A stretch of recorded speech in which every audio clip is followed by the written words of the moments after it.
বন্ধুরা আজকে একটা রেসিপি নিয়ে চলে এসেছি আপনাদের কাছে। দেখতেই পাচ্ছেন কি রেসিপি করব, সব কিছুটা নিয়ে রেডি করে নিয়েছি। আজকে করব পটল আর পনির কষা। আজকে রেসিপি হচ্ছে পটল পনির কষা করব। তাই জন্য একটু পটল নিয়ে নিয়েছি, দেখুন এইভাবে আমি কেটে নিয়েছি পটলগুলোকে সুন্দরভাবে। আর একটা আলু নিয়ে নিয়েছি এইভাবে, আর ভাজা পনির নিয়ে নিয়েছি। আমি কাঁচা পনিরটা নিয়ে নিই বন্ধুরা, আমি ভাজা পনিরটা নিচ্ছি।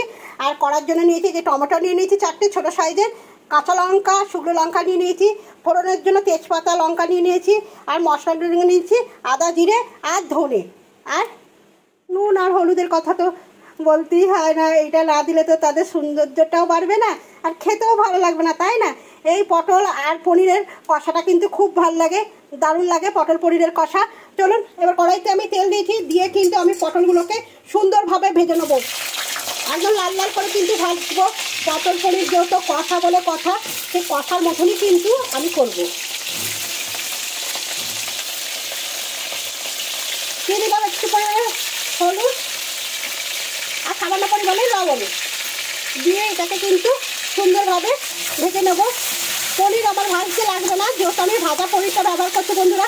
আপনাদের কাছে যদি ভাজা পনির মিষ্টির দোকানে পান, আপনারা কিন্তু ভাজা পনিরটাই ব্যবহার করবেন, ভাজা পনিরের টেস্টটা কিন্তু অন্যরকম হয়।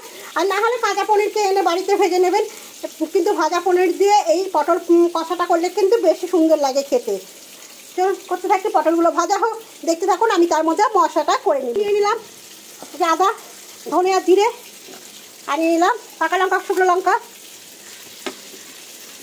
এইগুলো কিন্তু বেশি ঝাল হয় না বন্ধুরা, এটা কালারের জন্যই, দেখতেই একে এত সুন্দর দেখতে। লঙ্কাগুলো দেখুন, দেখে মনে হবে বাহ কি দারুণ দেখতে, কিন্তু এইগুলো লঙ্কাগুলো ঝাল কিন্তু নেই। আর দেবো এই যে দুটো ছোটো টমেটো, দিয়ে মশলাটা আমি সুন্দরভাবে করে নিই। পটলগুলো কিন্তু অল্প অল্প ভাজা হয়ে গেছে, এর মধ্যে কিন্তু আমি আর আলুগুলোও দিয়ে দেবো, তাহলে আমার একসঙ্গেই ভাজা হবে, ডবল করে আর ভাজা করতে হবে না, আলু পটল একসঙ্গেই ভাজা হবে। যেহেতু আমার তেলের পরিমাণ বেশি আছে, দিয়ে আমি আলুও ভাজবো পটলও ভাজবো সুন্দর করে। বন্ধুরা আমার আলুটা আর পটলটা কিন্তু সুন্দরভাবে ভাজা হয়ে গেছে, এবার কিন্তু আমি এটা নামিয়ে নেব।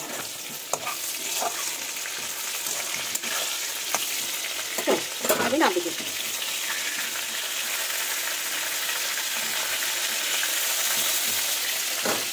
এই আলু পনিরের কষাটা খেতে খুব ভালো লাগে।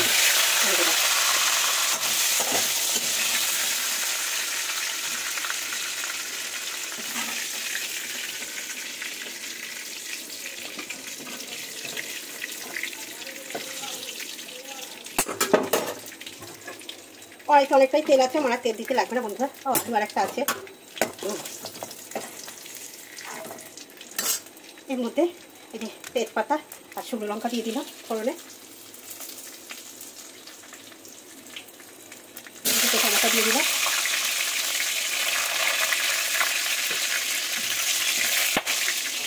দেখলেন লঙ্কাটা কেমন ফুটলো, আমার মনে মনেই হচ্ছিল, আমি ওটা ফাটিয়ে দিলাম না বন্ধুরা, লঙ্কাটা না ফোটে, আর সত্যিই ফুটে গেল। এবার ভাজা হয়ে গেছে, এবার আমি মশলাটা দিয়ে দেবো। সবসময় কেটে দেবেন বন্ধুরা, আমার মনটাই হচ্ছিল লঙ্কাটা কেটে দিলাম না, লঙ্কাটা ফুটবে না তো, সত্যি তাই ফুটে গেল, দেখলেন তো।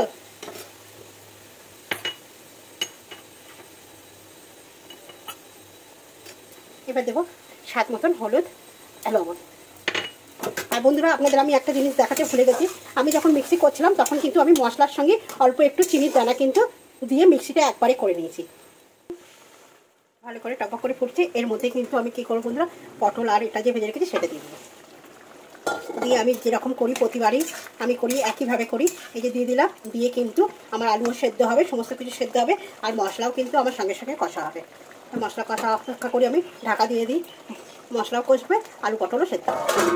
আর এখানে বন্ধুরা আমি একটু করে নিয়ে নিয়েছি যে আমন্ড বাদাম আর একটু কিচমিচ। চলুন এটাকে একটুখানি আমি মিক্সি করে নিই সুন্দর করে।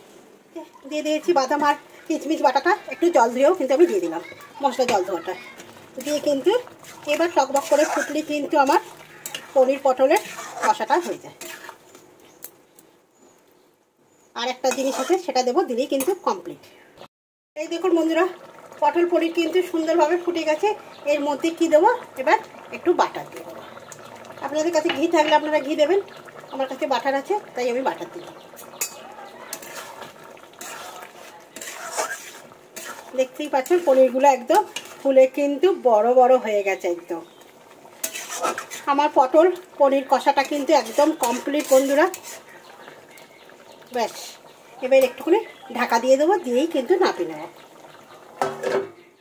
এই যে পটল পনিরটা কমপ্লিট হয়ে গেছে, আমি নাপিয়ে নিয়েছি, নিয়ে এবার একটা জায়গায় আমি ঢেলে দিই। এরকম পটল পনিরের রেসিপিটা থাকলে কিন্তু এমনি এক থালা ভাত খাওয়া হয়ে যাবে বন্ধুরা, আর কিছু লাগবে না। পটল পনিরের এই কষাটা অনেক সুন্দর লাগে খেতে, আর পনির মানেই কিন্তু স্বাদে গুণে তুলনীয় নেই। খুব স্বাদ, যে কোনো তরকারিতে পড়লেই কিন্তু তার স্বাদ অনেক গুণ বাড়িয়ে দেয়, তাই না বন্ধুরা? তাই একবার এরকম রান্না করে দেখুন, পটল পনিরের কষাটা খুব সুন্দর লাগবে। আমি যেহেতু ঝোল টাইপের আমার কিছু রান্না হয়নি, তার জন্য কিন্তু আমি একটু ঝোলা টাইপের রেখেছি। আপনারা কিন্তু এটাকে একদম কষা করেও নিতে পারেন।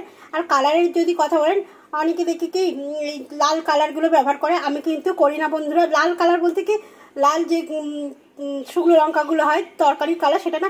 আমি ঘরোয়া পদ্ধতিতে সমস্ত কিছু রান্না করে, আমি প্রতিদিন যা রান্না খাই সেটাই কিন্তু আপনাদের সঙ্গে শেয়ার করি।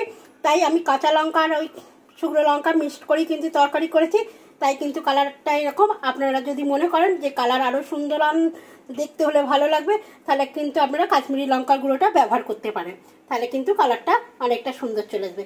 কালার নিয়ে তো আমার খাওয়াটাই হচ্ছে মেন। যদি সুন্দর খাওয়াটা হয় তাহলে কালারে কি যায় আসে, তাই না?